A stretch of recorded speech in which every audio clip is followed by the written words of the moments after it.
लगभग 20-25 साल पहले की बात है। एक गांव में रामू नाम का एक सेठ रहता था। उसके पास सब कुछ था, बंगला, गाड़ी घोड़ा, कोठी हवेली, सब कुछ। पर बेचारा भरी जवानी में रंडवा हो गया था और दो छोटे बच्चे बिन माँ के हो गए थे। रामू ने सोचा था कि अब वह दूसरा ब्याह नहीं करेगा, पर गांव घर के लोगों का दबाव और छोटे मासूम बच्चों का चेहरा देखकर वह दूसरी शादी करने को तैयार हो गया। यह रिश्ता भी रामू के ससुराल पक्ष से ही आया था। जिस लड़की से वह शादी करने वाला था वह उसकी पत्नी की बुआ की लड़की थी, यानी कि रामू की साली।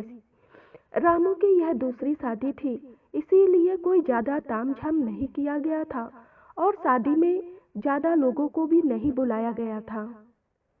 बिल्कुल सादगी से मंदिर में शादी की गई थी और दिन ही दिन में रामू अपनी नई नवेली दुल्हन को कार में बैठाकर घर की तरफ निकला। दोपहर का समय था और धूप भी बहुत तेज थी, हवा बिल्कुल भी नहीं चल रही थी। तभी रास्ते में एक सुनसान बगीचा दिखाई दिया जिसमें छायादार वृक्ष लगे हुए थे और एक कुआं भी था। उसने सोचा थोड़ी देर आराम कर लिया जाए और फिर घर की तरफ चला जाए। रामू ने बगीचे की तरफ कार मोड़ दी और वहां जाकर इधर उधर देखने लगा। वह जगह एकदम सुनसान थी, वहां एक भी व्यक्ति या चरवाहा नहीं था। पर रामू को इससे क्या फर्क पड़ता था, उसे तो बस पानी पीने से मतलब था। रामू कुएं की जगह पर गया और बाल्टी से पानी निकालकर पेट भर पिया और अपनी पत्नी को भी पानी पिलाया। उसके बाद वहीं एक पेड़ की छांव में आराम करने के लिए लेट गया और उसकी पत्नी भी उसके पास बैठ गई और अपने पति को टुकुर टुकुर देखने लगी। न जाने कब रामू की आंख लग गई और न जाने कब तक वह सोता रहा।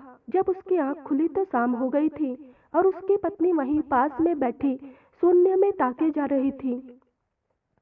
रामू उसको देखकर मन में सोचता है कि मैं इतनी देर तक सोता रहा और इसने मुझे जगाने की कोशिश भी नहीं की।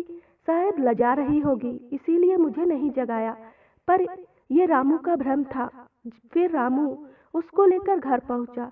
आज रामू की पहली पहली नहीं दूसरी सुहागरात थी और वह जब अपने कमरे में गया तो उसकी पत्नी पलंग पर बैठी थी और उसने घूंघट भी नहीं किया था। उसकी शक्ल और हाव भाव में से लग ही नहीं रहा था कि वह एक नई नवेली दुल्हन हो। उसकी आंखों में शर्म हया थी ही नहीं। रामू ने मन में सोचा, साली से शादी करने से यही तो होता है, लाज शर्म सब खत्म। जब रामू पलंग पर बैठा तो उसकी नई पत्नी ने तुरंत ही उसके सारे कपड़े उतारकर फेंक दिए और अपने भी, और इस तरह रामू पर टूट पड़ी कि जन्म जन्म की हवस की भूखी हो। रामू को भी किए हुए काफी समय हो गया था और रामू जोश था, मगर उसकी पत्नी के आगे वह टिक ना पाया और अपना मुरझाया हुआ लेकर एक और को लुढ़क गया, पर उसकी इच्छा शांत नहीं कर पाया। कहाँ तो रामू इस सुख के लिए तरस गया था और यहाँ तो रामू की ही खटिया खड़ी हो गई थी। रात दिन करते करते अब उसकी सेहत पर भी असर पड़ने लगा था। कहाँ तो वह रिष्ट पुष्ट शरीर वाला आदमी था, पर अब उसकी हालत मरीजों जैसी हो गई थी। बिल्कुल सुस्त सा रहने लगा था रामू। अति किसी चीज की भी अच्छी नहीं होती। इसको देखकर उसके यार दोस्त उससे पूछते कि तुझे कौन सा रोग हो गया है, पर रामू शर्म के मारे किसी को कुछ कह भी नहीं पाता था। रामू के घर एक नौकर था जो उसके घर के काम किया करता था और बच्चों की देखभाल की जिम्मेदारी भी उसी पर थी।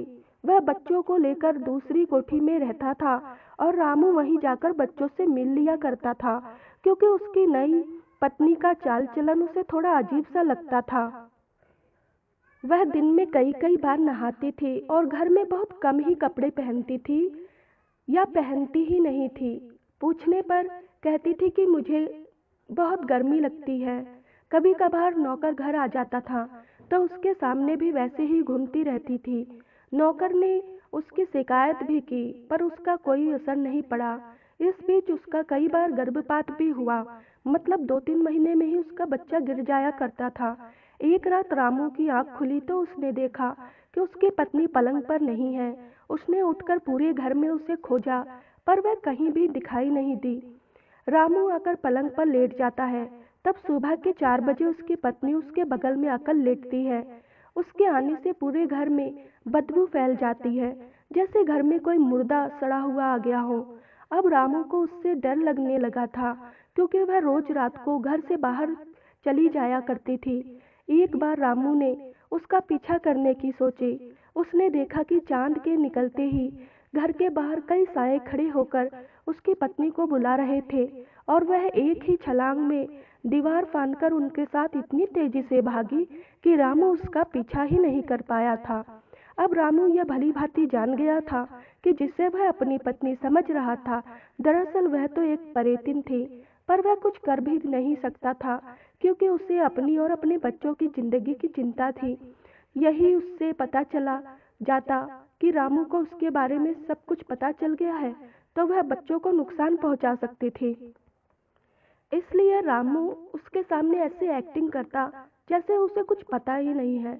रामू बहुत डर गया था, पर वह कुछ कर नहीं पा रहा था। उसके नौकर ने एक अघोरी के बारे में बताया, तो रामू उसके पास गया और कहा, बाबा हमारी रक्षा करो। अघोरी कुछ देर आंखें बंद कर बैठे रहा और फिर आंख खोलकर कहा, ये कोई साधारण आत्मा नहीं है, ये एक हवस की प्यासी प्रेतनी है। इसको बस में करना हमारी बस में नहीं है, पर हम तुम्हें यह ताबीज देते हैं, इससे तेरी रक्षा होगी। रामू ताबीज लेकर गले में पहन लेता है और सोचता है चलो कुछ संकट तो टला, पर उसका सोचना बिल्कुल गलत था। जैसे ही वह घर पहुंचा, घर में कदम रखते ही उसके ताबीज में आग लग गई और ताबीज जलकर खाक हो गया, और रामू अपना सिर पकड़ के वहीं बैठ गया और सोचने लगा अब क्या होगा।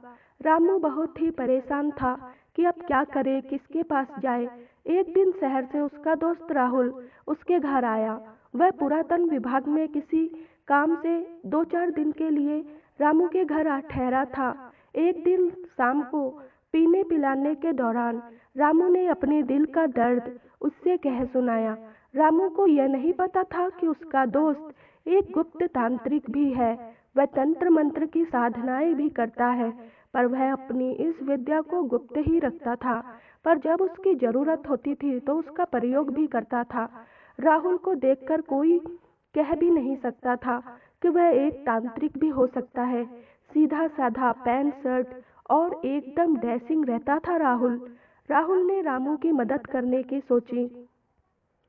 अगले दिन किसी काम से राहुल ने रामू को शहर भेज दिया और खुद घर में अकेला रह गया।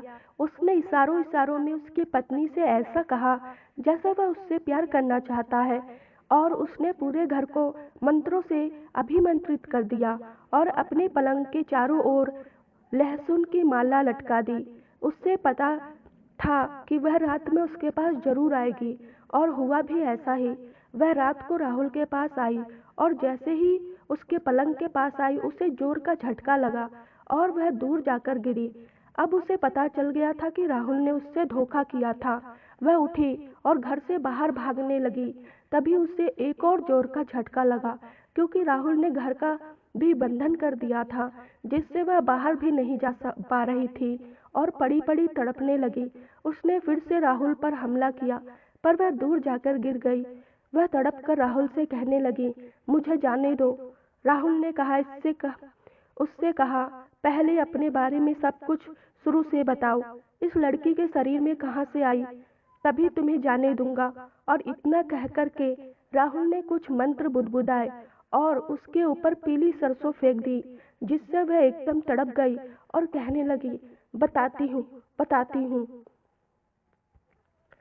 मैं कोई और नहीं हूँ। मैं बहुत रामू की पहली पत्नी हूँ। मैं बहुत ही ज्यादा खूबसूरत थी। मेरे एक इशारे पे कोई भी गुलाम हो जाता था। धीरे धीरे मेरे बहुत से यार दोस्त हो गए थे, और मैं रोज उनसे अलग अलग तरह से संबंध बनाती थी। हर किसी का करने का अंदाज अलग अलग होता था। अब मेरी यह आदत दिन प्रतिदिन बढ़ती ही जा रही थी। इसी तरह एक दिन संबंध बनाते समय इतनी उत्तेजित हो गई कि मेरे दिल की धड़कन ने धड़कना ही बंद कर दिया, और मेरा आशिक उसी हालत में पागलों की तरह करता ही जा रहा था। कम से कम आधे घंटे बाद उसे लगा कि मैं मर गई हूँ। तो वह मुझे उसी हालत में छोड़कर भाग गया। जब रामू घर आया तो उसने मुझे पलंग पर मृत पाया। मेरी हालत देखकर उसे पता चल गया था कि मैं उसे धोखा दे रही थी। मैं इस अवस्था में मरी थी, इसीलिए मेरी हवस की इच्छा पूरी नहीं हो पाई थी, अधूरी ही रह गई थी। और इस इच्छा को पूरा करने के लिए मुझे एक देह की जरूरत थी। और जब रामू ने दूसरा विवाह किया तो मुझे पता चला कि मेरी बहन ही मेरी सौतन बन रही है।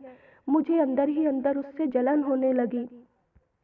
फिर जब रामू उसे घर लेकर जा रहा था तो मैंने ही अपनी शक्ति से उसे बगीचे की ओर आने के लिए कहा था। और जब रामू पानी पीकर लेटा तो उसे गहरी नींद में भेजकर अपनी सौतन को अपने बस में कर लिया और उसे कुएं की जगत पर ले जाकर उसे कुएं में डुबो दिया और उसके शरीर पर कब्जा कर लिया। यह तो उसी दिन मर गई थी। राहुल ने सारी बातों को बड़ी ध्यान से सुना और उसका हल खोजने लगा, और उसका हल उसे जल्दी ही मिल भी गया। अगले दिन रामू भी शहर से वापस लौट आया था। राहुल ने सबसे पहले घर के सारे बंधन खोल दिए और प्रेतनी को भागने का मौका दे दिया। रात होते ही प्रेतनी ने घर से भागना शुरू किया और उड़कर सीधा शमशान घाट पहुंची। रामू और राहुल पहले से ही वहां मौजूद थे, क्योंकि राहुल ने उससे बातों बातों में यह पूछ लिया था कि वह रोज रात को कहाँ कहाँ जाती है। इसीलिए राहुल को पता था कि प्रेतनी शमशान घाट पर जरूर आएगी। इसीलिए राहुल पूरी तैयारी से रामू के साथ आया था। जब प्रेतनी शमशान में पहुंची तो राहुल ने रामू को कहा कि देर मत करो, जल्दी से उस पर गोली चलाओ। और रामू ने उस पर ताबड़तोड़ उस पर फायरिंग कर दी, जिससे उसके शरीर के चिथड़े चारों ओर बिखर गए और अब उस प्रेतनी के लिए वह शरीर किसी काम का नहीं रह गई, तो वह उसमें से निकलकर हवा में गायब हो गई। राहुल और रामू ने शरीर के चिथड़ों को बटोरकर उसका अंतिम संस्कार कर दिया और उस बेचारी की आत्मा की शांति के लिए ब्रह्म भोज कराया। ये कहानी थी एक प्रेतनी की सौतन बनने की, जो अपनी बहन से बदला लेने के लिए सारी मर्यादा भूल जाती है और अपनी बहन की ही हत्या कर देती है। यह कहानी आपको कैसी लगी कमेंट में ज़रूर बताएं।